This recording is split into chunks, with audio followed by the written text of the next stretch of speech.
Assalamualaikum warahmatullahi wabarakatuh. Halo semuanya. Kali ini kita akan melakukan percobaan sederhana yang menarik, yaitu uji kepolaran.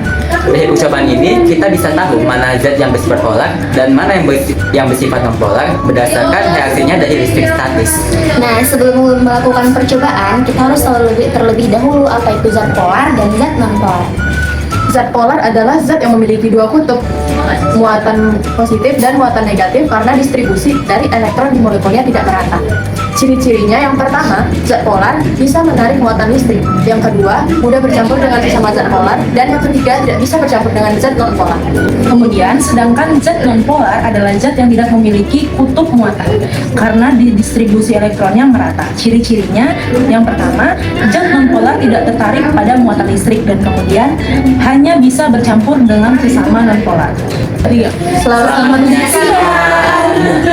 Alat dan bahan yang digunakan dalam uji kepolaran yang pertama ada wadah, penyangga, lalu minyak, air susu, air gula, dan air mineral. Oke, kita mulai dari air mineral. Kita akan menguji apakah air mineral ini polar atau non-polar atau semi-polar.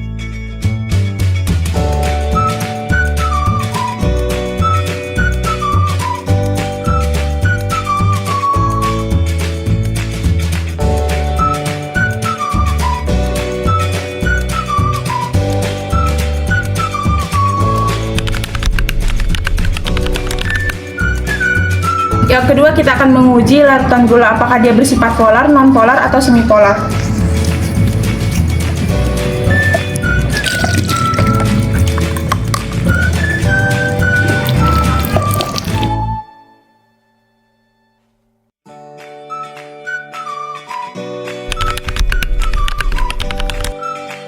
Yang ketiga, kita akan menguji kepolaran dari susu, apakah dia bersifat polar, non-polar, atau semi-polar.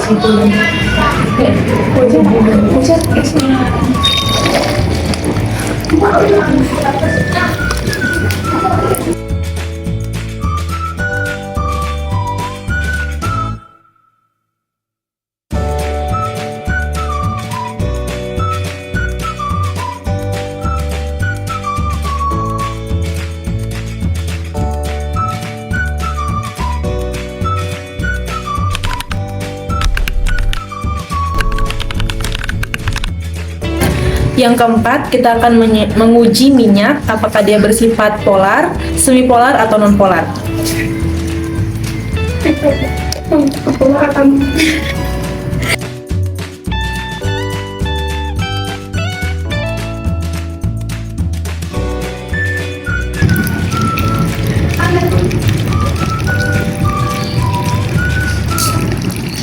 Nah, dari percobaan tadi dapat kita lihat bahwa air mineral tertarik oleh penggaris karena bersifat polar. Begitupun dengan air gula tertarik oleh penggaris karena dia juga larut dalam air dan bersifat polar. Nah, sedangkan larutan susu itu dia sedikit tertarik dan tidak tertarik oleh penggaris karena susu merupakan campuran emulsi yang mengandung komponen polar dan non-polar. Nah, terakhir itu larutan minyak, dia tidak tertarik oleh penggaris karena minyak itu bersifat non-polar. Jadi, kesimpulannya itu, semakin kuat gaya tarik ke penggaris, semakin polar zat tersebut. Hal ini menunjukkan bahwa zat polar memiliki muatan tak seimbang yang mudah tertarik oleh listrik statis. Sedangkan zat non-polar itu seperti minyak tidak tertarik karena tidak memiliki perbedaan muatan.